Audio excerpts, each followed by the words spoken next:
Hello and welcome to the Mathmania. 17 July current affair start করছি। আজকের important টপিকগুলোর মধ্যে থাকছে বিশ্বের তাবড় বিজনেসম্যানদের সোশ্যাল মিডিয়া অ্যাকাউন্ট হ্যাক করে নেওয়া হলো, 61 জন নতুন নির্বাচিত রাজ্যসভা এমপির শপথ গ্রহণ অনুষ্ঠানের দিন নির্ধারিত করা হলো, ইউনাইটেড নেশন ডেভেলপমেন্ট প্রোগ্রাম এবং Oxford University multi dimensional poverty index প্রকাশ করলো। এছাড়াও থাকছে ইউনাইটেড আরব আমিরাতের মার্স মিশন এবং ইন্ডিয়া এবং ইউরোপিয়ান ইউনিয়নের ভার্চুয়াল সামিট ইত্যাদি ইত্যাদি। আমার সম্পর্কে বলি, আমার নাম উৎপল মিত্র। আমি এমএসসি করেছি অ্যাপ্লাইড ম্যাথামেটিক্সের রাজাবাজার সায়েন্স কলেজ থেকে। এর আগে আমি স্কুল টিচার ছিলাম, এখন ডব্লিউবিসিএস গ্রুপেতে আছি, ফুড অ্যান্ড সাপ্লাইজ ডিপার্টমেন্টে। ফার্স্ট কোশ্চেন স্টার্ট করছি। Which social media page of the world top business magnets and politician goat hacked on July 15, 2020? বলছে বিশ্বের তাবড় বিজনেসম্যানদের, বিজনেস ম্যাগনেট অ্যান্ড পলিটিশিয়ানদের কী হয়েছে, সোশ্যাল মিডিয়া অ্যাকাউন্ট হ্যাক হয়ে গেছে। এখানে কোন সোশ্যাল মিডিয়াটা অ্যাকাউন্টটা হ্যাক হয়েছে সেটাই জানতে চাইছে। বাই দ্য ওয়ে, এর আনসার হচ্ছে টুইটার। বিশ্বের বেশ কজন বড় নামি বিজনেসম্যান এবং পলিটিশিয়ানদের টুইটার অ্যাকাউন্ট হ্যাক হয়ে গেছে। যেসব বিজনেসম্যান এবং পলিটিশিয়ানদের টুইটার অ্যাকাউন্ট হ্যাক হয়েছে তাদের মধ্যে আছে ইলন মাস্ক, স্পেস এক্সের মালিক, বারাক ওবামা, আমেরিকার এক্স প্রেসিডেন্ট, জেফ বেজোস অ্যামাজনের মালিক এবং বিশ্বের ধনীতম ব্যক্তি, বিল গেটস মাইক্রোসফটের ফাউন্ডার এবং বিশ্বের দ্বিতীয় ধনী ব্যক্তি। এই সমস্ত বড় লোকেদের টুইটার অ্যাকাউন্ট হ্যাক করে নিয়ে সেখান থেকে বলা হচ্ছে যে টুইট করা হয়েছে যে $1,000 যদি $1,000 বেসিক্যালি $1,000 যদি কেউ একটা লিঙ্ক দিয়েছে, সেই লিঙ্কে যদি কেউ পাঠায় তার বদলে $2,000 ব্যাক করা হবে 8 ঘন্টার মধ্যে, এরকম টুইট করা হয়েছে। এটা বিশাল বড় একটা স্ক্যাম হয়েছে। এইবার এই যে লিঙ্কটা পাঠানো হয়েছিল, সেই যে লিঙ্কে টাকা পাঠানোর কথা বলছে, সেই লিঙ্কটাতে বেসিক্যালি বিটকয়েন কিনে সেটা পাঠানোর কথা বলছে। বিটকয়েন, আবার একটা বিটকয়েনের নাম এলো। বিটকয়েন বেশ কয়েক বছর আগে একবার কন্ট্রোভার্সিতে এসেছিল। এবার তো বিটকয়েনটা এখানে ইম্পর্টেন্ট হয়ে গেল। এক তো এখানকার আনসার হচ্ছে টুইটার, মানে টুইটার অ্যাকাউন্ট হ্যাক হয়েছে। আর এখানে ইম্পর্টেন্ট জায়গা হচ্ছে বিটকয়েন। বড় লোকগুলো যেগুলো বললাম, বিজনেসম্যান আর পলিটিশিয়ান, তাদের নামগুলো মোটামুটি মনে রাখবে: Elon Musk, Jeff Bezos, Bill Gates, Barack Obama. ঠিক আছে, এইবার আসি বিটকয়েনে। বিটকয়েনটা ইম্পর্টেন্ট কারণ বিটকয়েন এই কন্ট্রোভার্সিতে জড়িয়ে গেছে। এবার এই বিটকয়েনটা কি?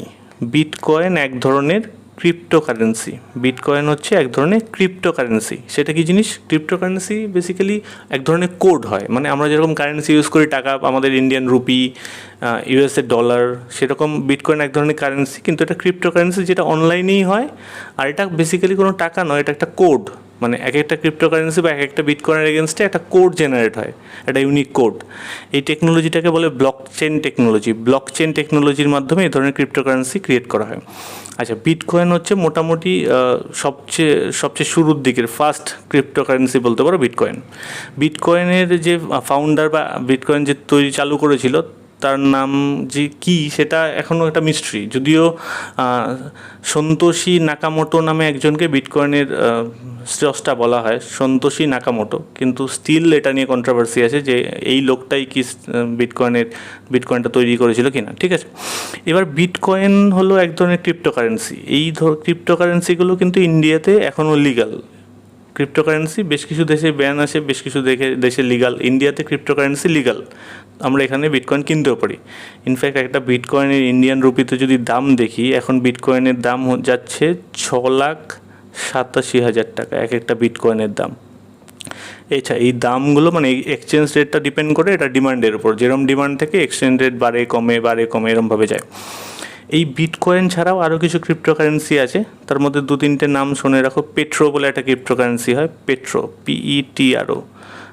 পেট্রো হচ্ছে ভেনিজুয়েলার গভর্নমেন্ট এই পেট্রো নামের ক্রিপ্টোকারেন্সিটা লঞ্চ করেছিল। পটকয়েন নামে একটা ক্রিপ্টোকারেন্সি হয়, পটকয়েন। এরকম অনেক ক্রিপ্টোকারেন্সি হয়, পটকয়েন, সেকেন্ড কোশ্চেন স্টার্ট করছি। When will the newly elected Rajya Sabha MPs take the oath? বলছে নতুন যে রাজ্যসভা এমপিরা ইলেক্টেড হয়েছে তারা কবে শপথ গ্রহণ করবেন? কবে শপথ গ্রহণ করবেন? নতুন রাজ্যসভা এমপিরা কবে শপথ গ্রহণ করবেন? অ্যাকচুয়ালি নতুন 61 জন এমপি, 61 জন রাজ্যসভা সাংসদ, মেম্বার, এমপি বলতে মেম্বার অফ পার্লামেন্ট। এবার মেম্বার অফ পার্লামেন্টে তো দুটো হাউস, একটা হচ্ছে লোকসভাটা রাজ্যসভা, নিচেরটা হচ্ছে লোকসভা আর উপরটা হচ্ছে রাজ্যসভা। এই রাজ্যসভাতে 61 জন নতুন এমপি ইলেক্টেড হয়েছে, তাদের শপথ গ্রহণের কথা এখানে বলা হচ্ছে। তাদের শপথ গ্রহণের ডেট ঠিক হয়েছে 22শে জুলাই। শপথ গ্রহণের ডেট ঠিক হয়েছে 22শে জুলাই। এই কোশ্চেনটা থেকে যে জিনিসগুলো ডিরাইভ করা যায় সেটা হচ্ছে রাজ্যসভা। মেন কথা হচ্ছে রাজ্যসভা। এই রাজ্যসভা নিয়ে আজকে অনেক কিছু এখানে আমরা আলোচনা করব। বেশ, আচ্ছা, তার আগে বলে নিই, এই যে শপথ গ্রহণের কথা বলছি, এই শপথ গ্রহণ, এই যে এমপিদের শপথ গ্রহণ করানো হবে, এই শপথ কথাটা বা এই শপথ নিয়ে কি বলা হবে, কে শপথে কি পাঠ করবেন, কে কারকে শপথ গ্রহণ করাবেন, সেই পুরো জায়গাটা মেনশন করা আছে ইন্ডিয়ান কনস্টিটিউশনে স্কেডিউল 3 অফ ইন্ডিয়ান কনস্টিটিউশন। আচ্ছা, বাই দ্য ওয়ে, আমাদের ভারতবর্ষের যে কনস্টিটিউশন আছে তাতে টোটাল 12খানা স্কেডিউল আছে, টোটাল 12খানা শিডিউল আছে, হ্যাঁ, 12খানা স্কেডিউল বা শিডিউল আছে। তার মধ্যে থার্ড শিডিউলে আছে আমাদের এই ওথ বা শপথ গ্রহণ, ঠিক আছে। এবার আমাদের যে রাজ্যসভার এমপি বা লোকসভার এমপি যাই হোক, যে এমপিরা শপথ গ্রহণ করে, তাদের শপথ গ্রহণ করানো হচ্ছে প্রেসিডেন্ট। আমাদের এমপিদের বা মেম্বার অফ পার্লামেন্টের যারা আছেন তাদের শপথ গ্রহণের কে করান শপথ গ্রহণ? আমাদের প্রেসিডেন্ট। এখন প্রেসিডেন্ট কে আছেন? রামনাথ কোবিন্দ। ওকে। আর এই যে রাজ্যসভার, আচ্ছা, লোকসভার রাজ্যসভার মধ্যে একটা বেসিক ডিফারেন্স আছে। লোকসভায় যারা এমপি হয়ে আছে তারা ডিরেক্ট ইলেকশনে আছে, আমরা লোকসভায় ভোট দিই।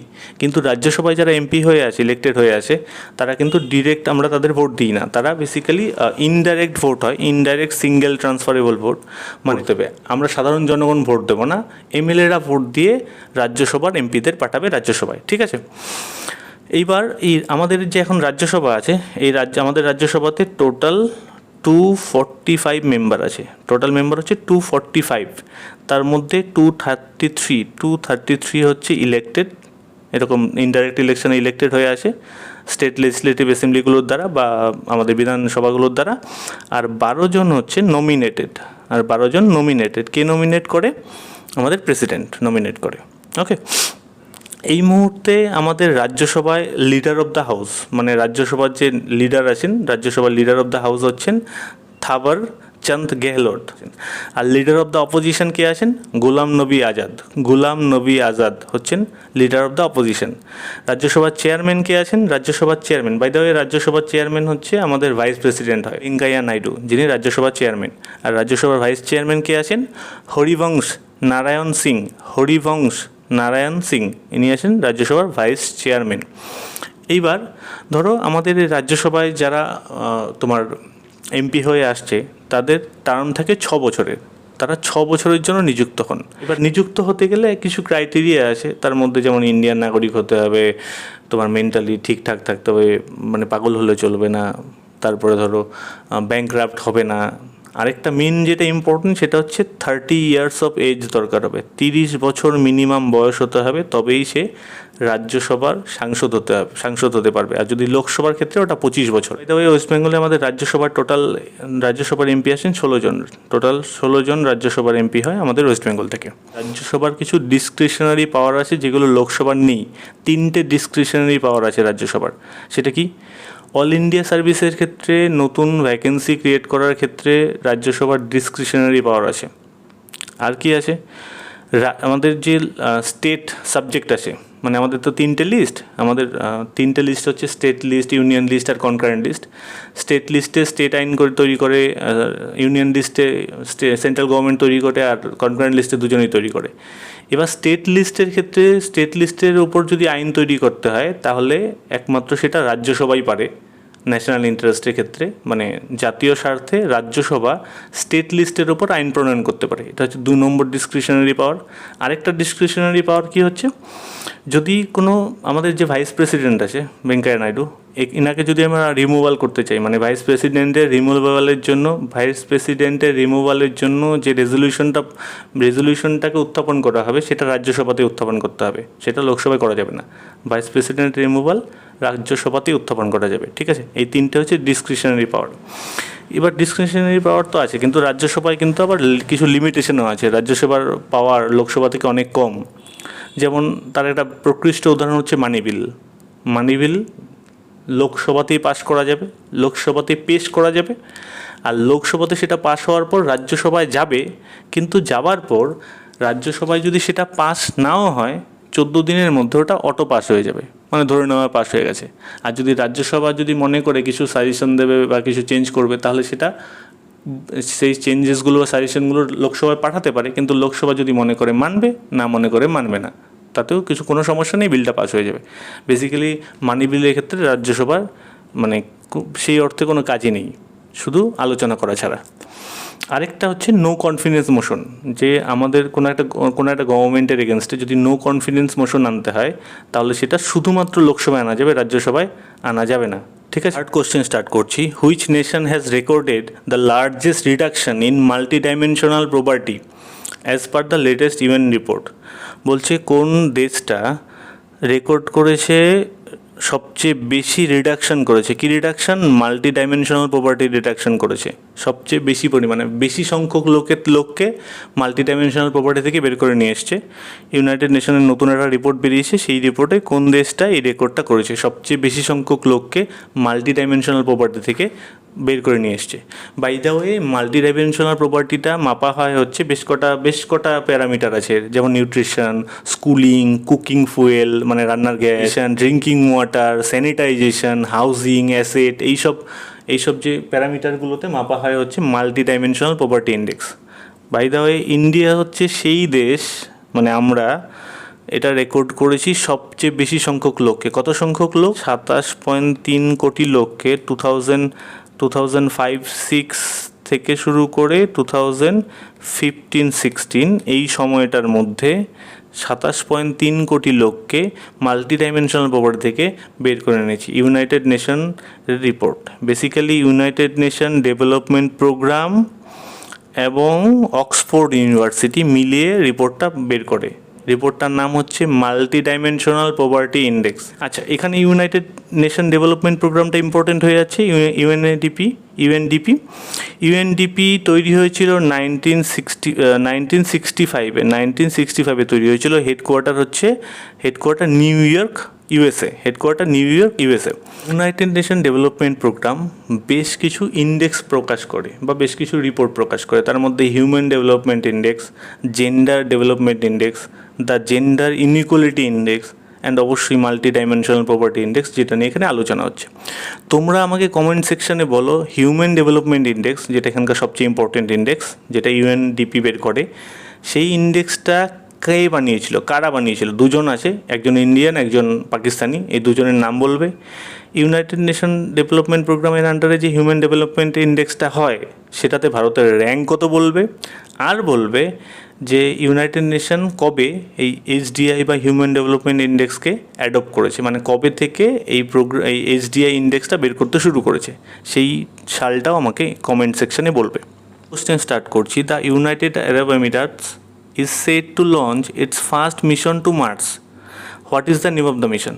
বলছে ইউনাইটেড আরব আমিরাত কী করছে? প্রথম মার্স মিশন পাঠাচ্ছে। এই মিশনটার নাম কি? দেখো, এই ইউনাইটেড আরব আমিরাতের মার্স মিশন নিয়ে অলরেডি আমরা প্রিভিয়াস ভিডিওতে ডিসকাস করে ফেলেছি, কাজে এটা ডিটেলসে আমি যাবো না, এখানে শুধু নামটা জেনে নাও। ইউনাইটেড আরব আমিরাটসের মার্স মিশনটার নাম হচ্ছে হোপ। মার্স মিশনটার নাম হোপ। অনগোয়িং মার্স মিশন আছে যেগুলো বিভিন্ন দেশ লঞ্চ করেছে, ইভেন ফিউচারেও বেশ কিছু মার্স মিশন হবে, সেইগুলো আমরা একটু জেনে নিই। টিয়ানওয়েন-1 এটা কি? এটা চায়নার মার্স মিশন, যেটা লঞ্চ করেনি এখনও। ইনসাইট আর কিউরিওসিটি, এই দুটো মার্স মিশন হচ্ছে ইউএসের, নাসার, অলরেডি লঞ্চ হয়ে গেছে, কাজ চলছে। MOM মার্স অরবিটাল মিশন, যেটা ইন্ডিয়ার, অলরেডি লঞ্চ হয়ে গেছে। তাহলে এই কটা মার্স মিশন মোটামুটি এখনও আছে। হোপ, যেটা ইউএই লঞ্চ করবে। কিউরিওসিটি আর ইনসাইট নাসা লঞ্চ করেছে। টিয়ানওয়েন-1 চায়না লঞ্চ করবে, আর মম আমাদের ভারতের। ফিফথ কোশ্চেন স্টার্ট করছি। Recently India and the European Union held their annual summit after a gap of more than 2 years। বলছে রিসেন্টলি ইন্ডিয়া এবং ইউরোপিয়ান ইউনিয়ন তাদের annual summit, যেটা অ্যানুয়াল সামিট মানে বছরে হওয়ার কথা, বাৎসরিক হওয়ার কথা, কিন্তু এটা 2 বছরেরও বেশি ক্যাপে হচ্ছে। সেটা কততম সামিট এখানে জানতে চাইছি, সেটা কততম সামিট? সেটা হচ্ছে 15th অ্যানুয়াল সামিট। কার মধ্যে হলো? ইন্ডিয়া এবং ইউরোপিয়ান ইউনিয়নের মাঝে। ভেরিয়াস টপিক নিয়ে আলোচনা হয়েছে, তার মধ্যে দুটো আমাদের জন্য মেনলি ইম্পর্টেন্ট। ইউরোপিয়ান ইউনিয়ন হচ্ছে, যদি ইউরোপিয়ান ইউনিয়নকে কম্বাইন্ডলি নিই, এটা হচ্ছে ভারতের সবচেয়ে বড় ট্রেডিং পার্টনার। ইন্ডিভিজুয়ালি আমরা অলরেডি জানি যে ইউএসএ সবচেয়ে বড়, তারপরে চায়না, তারপরে ইউএই, ঠিক আছে। কিন্তু যদি কম্বাইন্ডলি ইউরোপিয়ান ইউনিয়নকে ধরি, তাহলে ইউরোপিয়ান ইউনিয়ন হচ্ছে আমাদের লার্জেস্ট ট্রেডিং পার্টনার। তো অবভিয়াসলি বিজনেস নিয়ে আলোচনা হয়েছে, ফ্রি ট্রেড নিয়ে আলোচনা হয়েছে। আরেকটা ইম্পর্টেন্ট জায়গা হচ্ছে এনার্জি নিয়ে আলোচনা হয়েছে, বিশেষ করে অ্যাটমিক এনার্জি। ইউরোপিয়ান ইউনিয়নে এখন ব্রিটেন যাওয়ার পরে, ব্রিটেনের এক্সিট মানে ব্রেক্সিট হওয়ার পরে ইউরোপিয়ান ইউনিয়নে এখন 27খানা স্টেটস আছে। ইউরোপিয়ান স্টেটস বলতে এখানে দেশ, হ্যাঁ, 27খানা দেশ আছে এখন ইউরোপিয়ান ইউনিয়নে। ইউরোপিয়ান ইউনিয়নের হেডকোয়ার্টার হচ্ছে ব্রাসেলস, বেলজিয়ামে। ইউরোপিয়ান ইউনিয়নের এক্সিকিউটিভ পার্টটার নাম হচ্ছে ইউরোপিয়ান কমিশন। তার যে প্রেসিডেন্ট আছেন Ursula von der Leyen, Ursula von der Leyen. Okay, thank you so much for watching my video. যদি ভালো লাগে লাইক করে দিও, বন্ধুদের সঙ্গে শেয়ার করে নিও। আর যদি পরবর্তী ভিডিওগুলোর নোটিফিকেশান চাও তাহলে সাবস্ক্রাইব বাটনটা অন করে দিও। আর যদি তোমাদের এই ভিডিওগুলোর পিডিএফ দরকার হয় তোমরা টেলিগ্রাম চ্যানেলে যাবে, দ্য ম্যাথ ম্যানিয়া সার্চ করবে, সেখানে যে চ্যানেলটা আসবে সেটাকে জয়েন করে নেবে। আমরা প্রত্যেকটা ভিডিওর পিডিএফগুলো দ্য ম্যাথ ম্যানিয়া টেলিগ্রাম গ্রুপে শেয়ার করে দিই।